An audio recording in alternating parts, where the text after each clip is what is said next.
I feel like it's prepared me for helping others. Hmm. I'm not sure if that's God's plan with it, I but think so. It's like it always is, right? yeah. You're going to understand pain, especially with circumstances like that, in a way that I couldn't, or someone else. I can try to empathize, but I Mm, haven't been through it. yeah. It's you run through the last 2 years, and it was, you know, how we talked about how it was hard for me to accept the fact that the marriage is done. Hmm. I held on to my vows strong. Yeah. Still do sometimes. Do you feel like a failure? I wouldn't say a failure. Mm-hmm. I would say I felt robbed Mm. because I never got the chance to defend it, Mm. to dig into it, to try and save it. But you go through the situation of, I guess you would say, acceptance. Mm-hmm. And then you go through, I called it like a cruise control period. Mm-hmm. And then you start digging into it. It's, you know, am I ever going to find somebody? Am I ever going to be able to be a father? Mm. Am I ever, going to have that house again? It's, It's got to be scary, though, to think about a new relationship because of what happened to you, oh, 100%. especially because it took you kind of by surprise. Yeah, it took me by surprise. And it's, I thought I was with a very religious focused and faith based person. Mm. And to have that taken from you so fast, to be with somebody and trust them to that point and believe that they're walking the same walk with you. Mm. The idea of trying to find somebody who truly is, And be able to recognize it. and be able to recognize it and see it, like Well, that part I still can't comprehend. no. As far as, I don't know if I would necessarily call it a trust issue. I don't necessarily know if I would call it, like putting your walls up or being defensive, but I just don't think my brain's even in the spot yet to focus on that next step. No. But you mentioned your faith is 100 times stronger. Hmm. So, in that, you're going to have God's wisdom, discernment more than you did. Yeah. You'll be able to pick up. And I think that's where you will have walls and issues, but you got to trust that God will show you.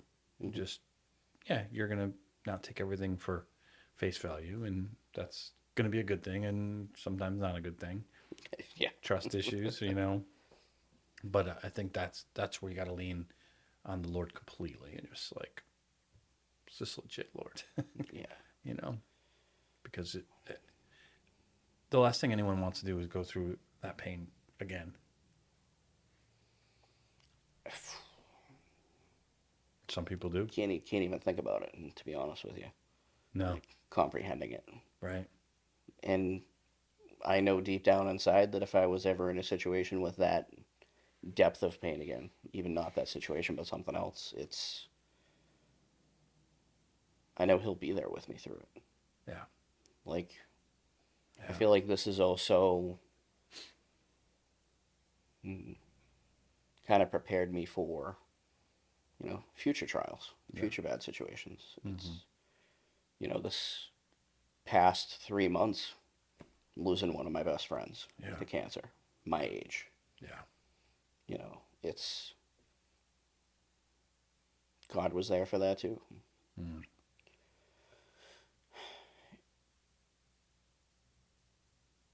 The best thing that I've thought of as far as moving forward with it, though, is God works in mysterious ways. Hmm. It could be single for a year, could be single for 5 more years. Hmm. I could never marry again. It's whatever His will is, but I know deep down inside it's going to happen when I least expect it. Mm. Kind of like the situation that I went through. But Could you imagine dealing with what you dealt with without faith? because I so don't, many people do. I don't think I'd be here. No, I mean on the planet Earth. Yeah, I don't know how I would have dealt with that pain without God. Yeah, it's amazing that you got rid of the alcohol, even though drinking was not a problem. Yep. But and you said because I noticed. I mean, and part of the regret perhaps was, that things got really busy for you both. And, the church was like, where are they? And it was like Yeah. definitely a distance. But it's like once you were dealing with this, you embraced, not just going to church, we all know, but being part of the faith community and surrounding yourself with people who are going to say the right things, whether you liked it or not, and give you the right counsel. You really turned into that when, man, you could have turned the opposite way. And that would have resulted in, like you said, some real dark stuff. Yeah. And it's not even something that I forced myself to do. Mm-mm. I was just pulled to the church. Yeah. God just had you. Yeah. And being in a church as gospel centered as this too, it's not just a place where you go to learn about God. Right. Like, this is family. Mm. Yeah. You got people who genuinely care about you. Yeah. And you need that. What um what kinds of things that meant a lot to you that people did for you, like during this? It's amazing what a home cooked meal will do. Yeah. It's amazing. Especially suddenly being a single guy. Yep. But just praying with people. Hmm. To have somebody pray over you for a change where you've never really been in a deep situation to be prayed over. Hmm. It's amazing the peace that brings. Hmm. It's like you can feel it letting go a little bit more every single time. Hmm. Um, but it was also a lot of just the community of it. Like, I came here, I didn't feel alone. And not even just in a religious aspect. It was, it's not a lot of family left. Yeah. We've been through that conversation before. Mm-hmm. But Hmm. you can't pick your blood relatives, but you can pick your family. Mm-hmm. Yeah. And it's so important. And I see it now. One of the biggest changes I've made is to let people know that they're not alone. Hmm. You can look at somebody and be like, oh, I'm sorry about that. I'm going to pray for you. Yeah. But I had so many different times here where it was like, I'm going to pray for you. But if you ever need to come over and pray, or if you ever need to get out, or if you need a hand with this. And it was not only to be in the Word of God, but it's very important to surround yourself with God's people. Hmm. And I can't completely understand or explain like how it makes you feel, but we Do you feel like people, because you have that initial, like you said, awkwardness Mhm. if someone doesn't know, or when people first found out that weren't like in the inner circle of your life that knew pretty much right away, right? You had, Steve and myself or Christine or people like that, right? yeah, But then it's like the word's getting out. You're not keeping it like a secret anymore. And there's awkwardness at first, like, oh, But did you find because you engaged in that, you kind of walked through those awkward situations, that people were they were able to not look at you like you're kind of a failure, but more like I wanna help you. You're just a human being. You have problems just like I do.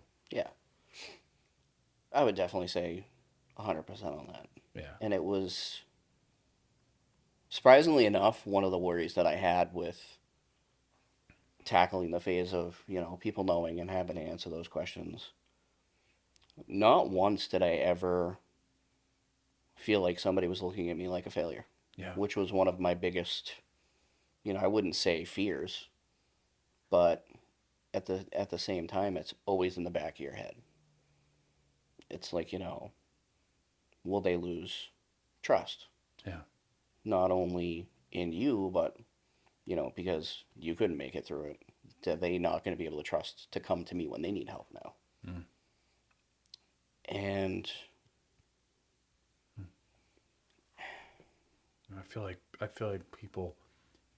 That's why it's so good to hear you say that, because people who are in church, there's too many situations where I've run across where they disappear because of shame or because something happened, and it's like, no matter how much I say it, we say it, it's still out there that's like, I gotta pretend everything's okay when I'm with church because look at everyone else is doing okay, and it's like, I know that no, not everyone else is doing yeah, okay, and instead come, it's awkward, it hurts. There might be someone that says the wrong thing. We're human, um, but overall, to engage in it, because that's how you're gonna find that healing. That's how you're gonna find people who truly are there for you. If you recede, like I've seen that, it's like recede. It's like, well, no one helped me. It's like, well, you gotta do your yeah, part, right? You gotta step into it, hmm, as hard as it is for people to bless you and serve you and help you. And that's yeah. what you did. It's kind of funny because I've never like looked at it this way. Mm, Like for me, I just felt like I was just continuing with life, but I really did dive in hard, you did. and I understand why a lot of people would have a hard time with doing that, Yeah. and it's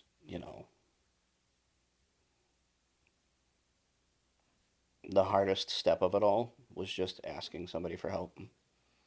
Mm, I having the few conversations with you, with Pastor Bob, even Darren, yeah. you know, the help and the support is there. Yep. But to finally be in the situation to accept the fact that, hey, I need it, Mm.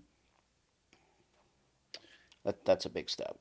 Yeah, and it's the same thing as like what they'll tell like an alcoholic or someone with an addiction, Hmm. that that it just admitting you have a problem, but it's the same thing saying I need help. Yeah, It's humbling, but it's important because people can only help you so much if you're not willing to say I need help, and it's humbling. That's got to be very humbling to say I don't know what to do. yeah, it was humbling after, and scary at first, Yeah. but you know, everybody, no matter what the trial is going to be, is going to need different levels of help, Yeah. levels of assistance. Mm. It wasn't just the church that I focused on. I ended up talking to my primary care. I did Yeah. therapy for a little while. It was, you can't do it alone. Mm. You definitely can't do it without God, but you also can't do it alone. Right. And it was very hard to take those steps because I've kind of always been the person in the friend groups, ask Christine, ask anybody. Like, you can turn to me, I'll help you walk through it. I'll be here to, be the Yeah. listening ears on the phone and stuff. And now you're sitting there and it's like, all right, you've given all this advice to people over your life. Mm. What now? Yeah, I can relate to that, man. Being a pastor, and like that's my heart. Is how I want to be there for people. But then there's been times in my life where I got to be in the other chair, and it is scary. Yeah, Just saying, I don't have the answers. Do you? No, but I'll help you figure it out, or I'll just walk alongside you hmm. while you do.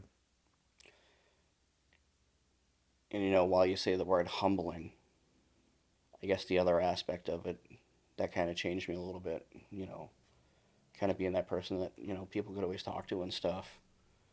You always feel like you need to have an answer for somebody. Mm. We Now, not so much. know, and it's, very fitting that kind of had the last few sermons that we've had leading up to this because Job, Yeah. Yeah. just listen, turn your ears on. His friends did great for a week. Yeah. Then they spoke. Yep. People don't understand that enough. Like the first step, the first temptation when you have a friend or a loved one, someone you care about, going through a really hard thing, grief, loss, divorce, whatever, is to disappear a little bit because you're scared. You're going to do the wrong thing. They don't want to hear from me. They're clearly miserable. What am I going to do? And that's just so not true. Yeah. It's like they don't want to be alone. They look like they want to be alone, but they don't. They want you there. But then the second temptation is, especially for guys, is to, I'm going to fix it. What can I do? Maybe there's some, and then the third temptation is when that doesn't work, is to blame the person. Yep. Right? Like if you just did what I said, or it's got to be you, and then you become a detriment instead of just being there. And it's okay to say, I don't know. Why this? I don't know. Right? Yeah. And you've learned that, like with other people now. Oh, 100%. And it's, God bless her, Christine, my best friend for years. Yeah. Every day, if I didn't get a text message, I got a phone call. How was your day today? Mm. And it wasn't any, hey, do this, try that, fix this. It was just a check-in and a conversation. Mm. And having the few people that would do that, the random text I would get from you, Mm-hmm. like, it makes you feel so good in that situation. Yeah. You don't realize that it does, Yeah. but just to know, hey, thinking about you, Yeah. praying for you, hope you had a good day, Mm. hope tomorrow's better. That's all you need. Because the enemy's trying to do the opposite. You're a loser. Yeah. You're a failure. You should just, like, God doesn't, like, why would God care about you? Yeah. Clearly he doesn't. You're always going to be lonely. You're never going to have a chance to be a father. You're never going to succeed. You're never, it's a notebook full of it. Yeah. But to have the kindness come in for every 10 he throws at you, one, hey, how you doing? Or I hope you have a better day tomorrow. Yeah. Or, you're doing great. Yeah. Or hearing a sermon or reading your Yeah. Bible or whatever it is that God uses to remind you. Even, a podcast. Like driving to work, I got an hour-long commute. Gus introduced me to Ligonier. Mm-hmm. Half the time I didn't even realize what I was putting on. Just got to listen to it. It's Mm. And none of that happens if you don't take that step of courage. Yep. Yeah. Man. What advice would you give someone who is in your position, some sort? Not necessarily the exact story that you went through, but feels that loss and betrayal. One day at a time. Just keep with God's word, and one day at a time. Mhm. You can't look at the past because it's over. You're not going to change it, no matter how hard you try. Mhm. You can't look completely to the future because only one person knows what that's going to be. Right. And guess what? We're not changing that either. But just be in the moment. Be with God. Surround yourself with God's people. And just don't take anything for granted. Mm. It's hard in those moments to slow yourself down. But when you do, and you kind of start to fight through the feelings and the emotions and the anxiety and the stress and the pain, that's when you start to know it's going to be okay. It's not going to be okay tomorrow. It might not be okay in a year. Right. I'm at the situation now where I'll have 3 months without even thinking about it. Great, awesome times, good season. And then all of a sudden, out of the blue one day, you'll be somewhere you guys used to go together, you'll smell something, or, you know, thank goodness for social media, Snapchat memories and Facebook posts, and you wake up first thing in the morning and be like, why? Yeah.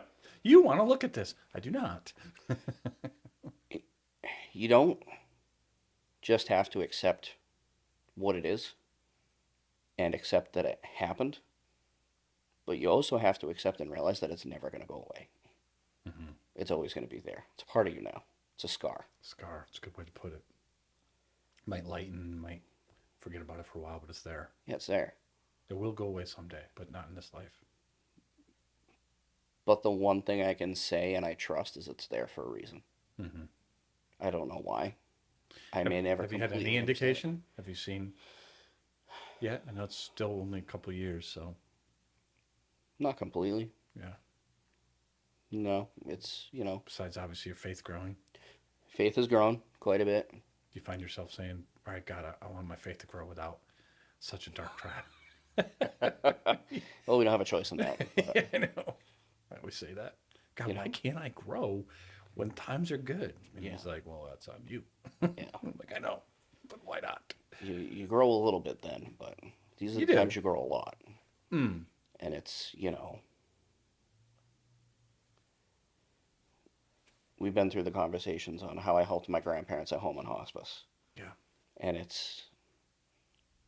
I feel like every time I get deeper and closer with God through these trials, I'm like, all right, we're here. This is a great relationship. Walk in the park.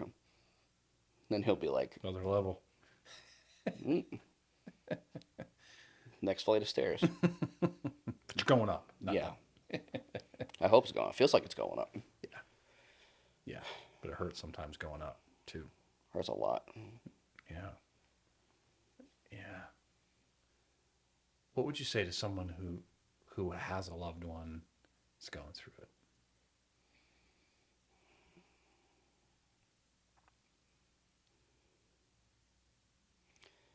You said like Joe, be there, but anything else?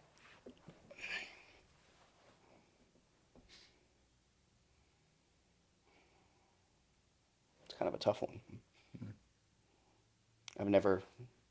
Haven't really had a chance to look at it, from the outside in as one of the helpers, but I wouldn't just say be there, but don't act different. Mm. Because I hate to say it, but the more people tried to not make something awkward, the more awkward it got.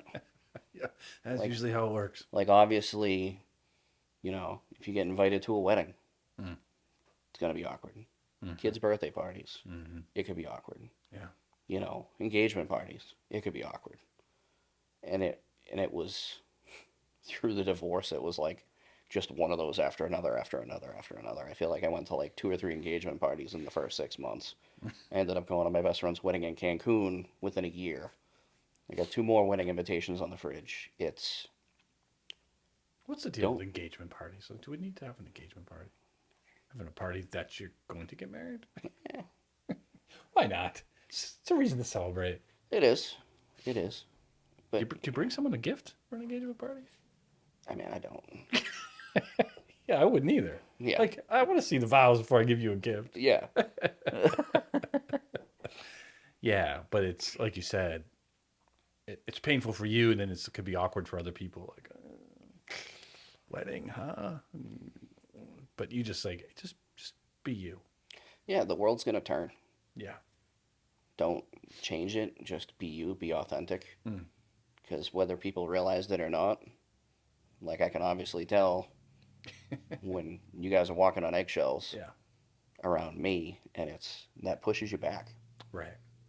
Whether you realize it or not, and I went through that phase too, where it's, there'd be a party with a group of friends. Now I'm gonna hang back because you just, it's not really, you don't want to feel the pain or anything. It's like, well, that was awkward as all get out last time. Yeah. I'm just gonna stay home. Yeah. Like, the feeling of inclusion is not just being there, but it's Have you we're found? we're friends for a reason. Yeah. Don't change that. Have you found over time though? It's like do it a couple times. It Oh yeah, they're just like, well, it's like ripping a Band-Aid off. yeah, I just gotta walk through it. Yeah, Everyone's like, all right, we're good. you know, it was a little awkward with the first few. You know, Yeah, going to the bathroom to randomly cry at a 2-year-old's birthday party, but not their fault. I cry at every 2 year old's birthday party I go to, You have to. You have but to. not for the same reasons. There's, Oh, yeah. there's nothing more emotional than a cake smash. Just do a pinata. Take your aggressions out on the pinata. Yeah. That's for the kids, Rusty. Yeah. Crash. That might turn into a domestic. But, All the kids will like it. The candy will be everywhere. It'd be great. but then you're eating all the candy afterwards. Yeah. Yeah. So what are you hoping now? Like when like you said, don't think too much about the future, but you're in a good enough place. Do you think about it? What do you pray about? What are you hoping for? I pray that it's out there for me still. Yeah. Have that chance to be a father. Mm-hmm. Good, loving husband. But I also just pray that what I've gone through, even if it's not for my own personal, I don't want to say personal gain, but, I hope in one way or another, if it doesn't help me, I can help somebody else with it.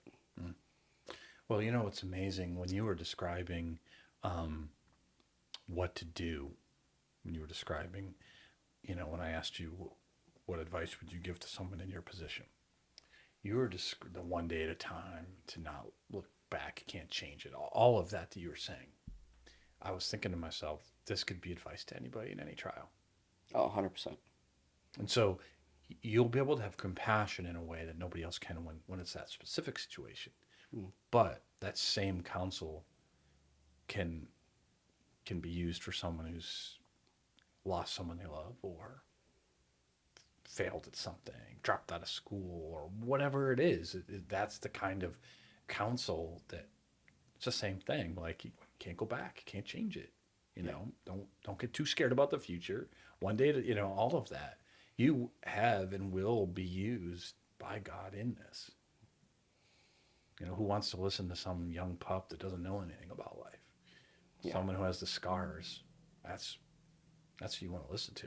Like, well, tell me how you got through it, because I don't know.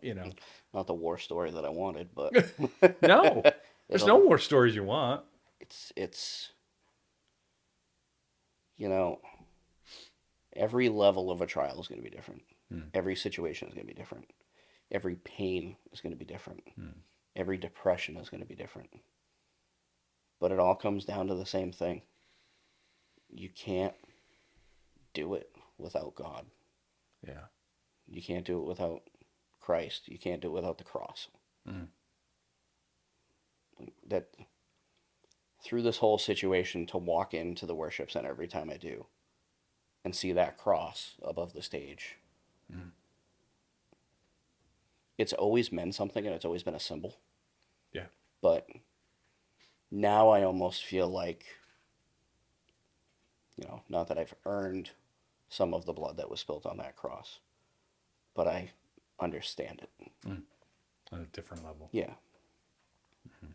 It's, I don't know why, but it was interesting when I first started going through the divorce. I don't think I took communion for the first 2 months. And it wasn't in the situation of, having something against a brother or sister or anything like that, but I just felt like I didn't deserve it. And it's very interesting, the emotions that you go through, because, you finally start to comprehend what's going on and sorting stuff out. And I remember just sitting in church, and I'm like, why haven't I taken communion in 2 months? Like, he did this for us, to be here for us, with us, to hold our hands, to bring us to paradise. Like, I have to trust in that. You were thinking that you didn't measure up somehow in those 2 months, you think? Yeah. I failed you, I blew it, whatever. I guess that's pretty accurate. The opposite of what we should be feeling, right? But that's Yeah. human. Should be You know, feeling just like, yeah, I did blow it, but you didn't. That's why I'm taking communion. yeah. Yeah. But you're not alone in that. I think that's a big struggle for a lot of people. I'm a failure. I didn't measure up. It's like I don't know where they learn that, where we learn that from the enemy's voice or bad teaching somewhere along the line. But it's just the opposite. It's like the more you realize you don't measure up, the better off communion is because it reminds you, no, but he did. Yeah, man. You know, it takes trials to like you said, gets to realize that on a level that someone everything's going perfect just doesn't get. Not their fault. No. I'm kind of glad for them. Sometimes jealous, but You know, you asked me earlier, you know, like what did it feel like, or what did I feel that first day? yeah, It's like if you could imagine driving down the highway at 75, everything's perfect, everything's great, and then just opening the door and jumping out. That was that day. yeah. Can't breathe, pain. Hmm. Yeah. And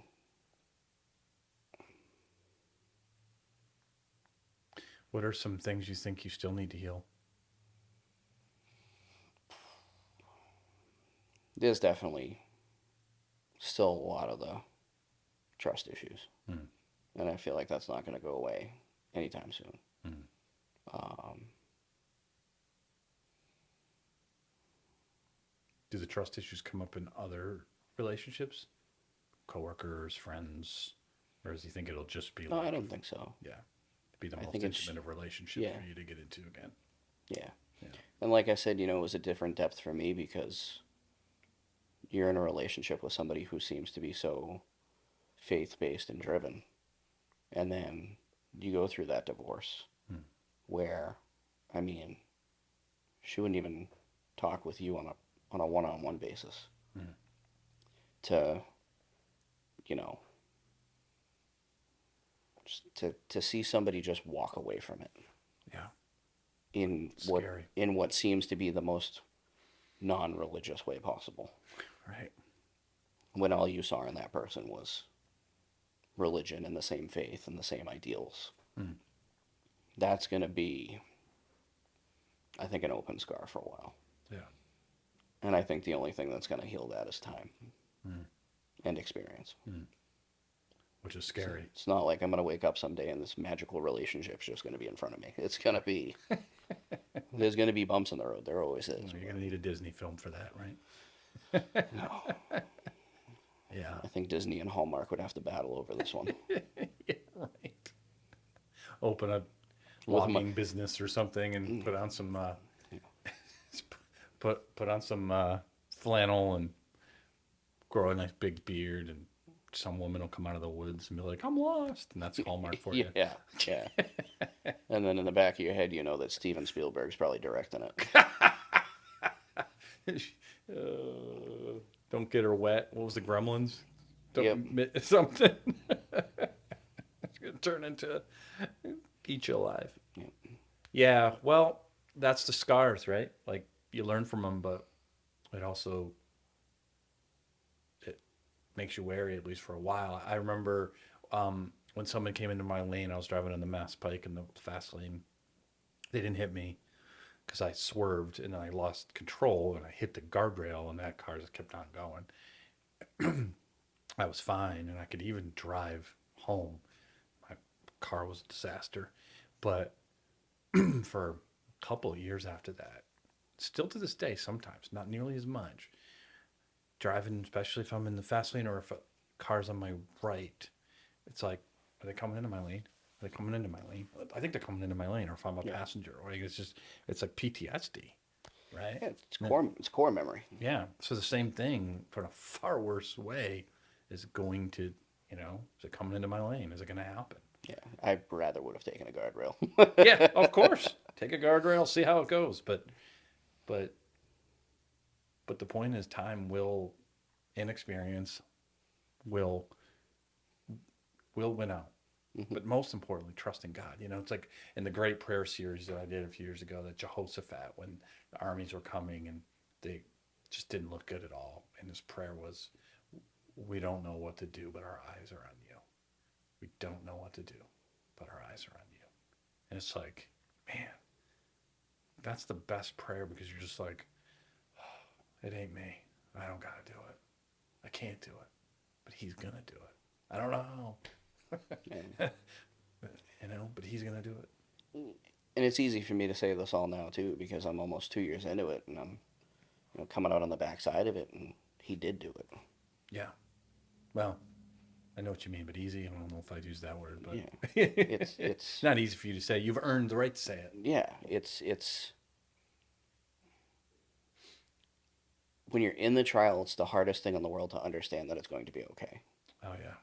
So now that I'm on the backside of it, and I see how God guided me through it, how He was there for me through it, whether it be the people that He prepared for my life for it, the friendships, the guidance, the wisdom, you know, every Even the little church, piece. like Yeah, you came here with her, and it was a little bit because you're not a change guy.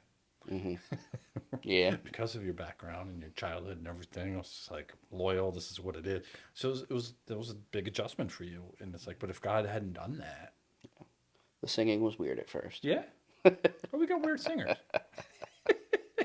Don't tell them I said that. Oh No, wait, this is being recorded. Shoot. No, exactly. But it's like God was preparing you the whole time. and that's the clarity of it is He was preparing me that whole time for this.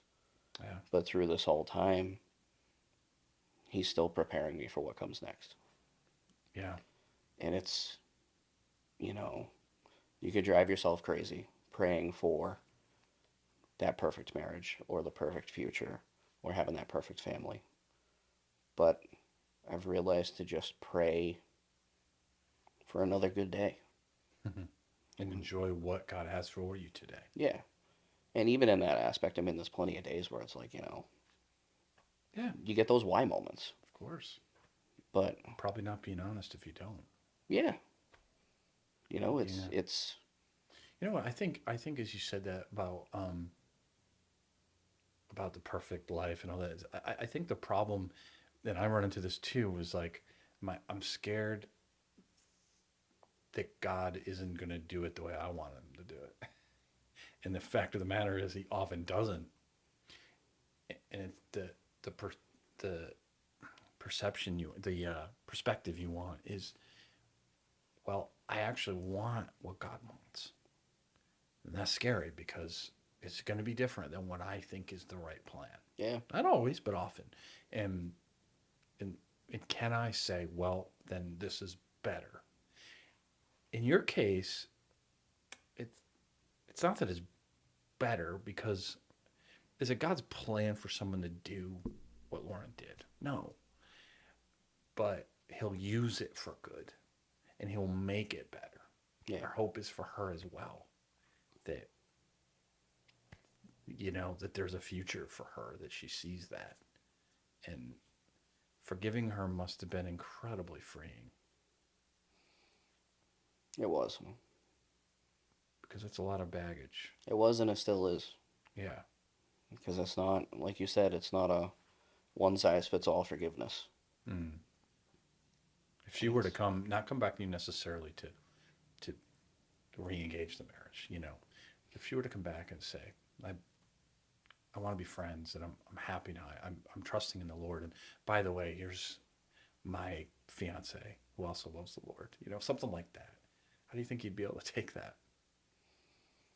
It definitely wouldn't be the easiest, No, it wouldn't. but I would truly be happy. That's the freedom right there. Yeah. I've never once in this whole situation wished bad or hoped for bad or, I can't be happy, so you can't be happy. It's, you can't look at it that way. Because whether the situation happened or not, I mean, 2 years in, like, I still love the woman. Of course. It's always going to be there. But You know, that's like I said in the beginning of this. I think I prayed for her more than I prayed for me. Yeah. I still pray for her from Yeah. time to time. It's Me too. I love her too. Yeah. Life's hard and she has her own trauma and it's not an excuse, but it still is what it is. It's you want God to work in that. yeah, Yeah. That's a tough part of our relationship. I tell people all the time. Every other issue in your life you can work on, but sometimes if the other person can't, you there's nothing you can do. Like you said, I didn't have a chance to defend my vows because, well, it takes two to do that. yeah. And it was, that's kind of a robbed feeling. Yeah. It's kind of like, I know you and the elders tried reaching out Mm-hmm. repeatedly. Mm-hmm. And I know that, it's not on the same level, but, I wasn't the only one in the situation that went through this either. Right. You know, I went through it. Close friends went through it. Mm-hmm. Small group went through it. Mm-hmm. You went through it. Mm-hmm. It's the ripple effect was huge. Yeah. It always is. But, and this is corny as ever, I forgot what podcast I heard it in. It doesn't matter where the ripples hit, but the water will always even out. Mm. And it took a while, Yeah. but we're here. Yeah. Well, I'm glad that your perspective is helping other people. Because I think serving and not constantly looking inward is huge for someone who's going through a trial. Yeah, Because if you look inside too much, it's going to get dark quick, real fast. real fast. Real fast. So to say I'm going to help someone else even if I'm in pain like that, that's real therapeutic. And that's, you don't know to what extent that's going to be. Mm-hmm. You don't know what situations it's going to be needed in, but and I hope nobody ever goes through what I went through. But they will. They will. Mm. I mean, Yeah, people in our church right now going through. there are. And Yeah. it's, unfortunately, devil's waiting everywhere. Oh yeah. Everywhere. Well, it's like we talked about as we're filming this last week, just how temptation works. It's our own evil desire that we think, I'm not going to trust God. I'm going to go get what I want. Man, just like you said, the ripple effects of those decisions. We all do them. So it's just some ripple effects are bigger than others, depending on more catastrophic. It's just trust God. Put your eyes on Him. Man, it's easier said than done sometimes. Yeah, because, we always say we trust God, and we do trust God. I don't doubt anybody's trusting God, but we have to trust in God, but we also have to trust in God's plan. Mm. And that's where it gets That's part of trusting messy. God. Yeah. Yeah. That's where it gets messy. It's wicked easy to trust God when you're in a good season and everything's going smooth and everything's going great. Yeah. But when, your path in life is on the easy road and then He makes you take the fork in the road, that's when it gets tough. Well, I appreciate you coming on and telling your story and praying that God will continue, because I know He already has, but continue to not only heal you, but use you for, like you said, other people. It's just, He's got big plans for you. I'm looking forward to seeing it. I'm looking forward to seeing it too. Yeah. All right, man. Appreciate it.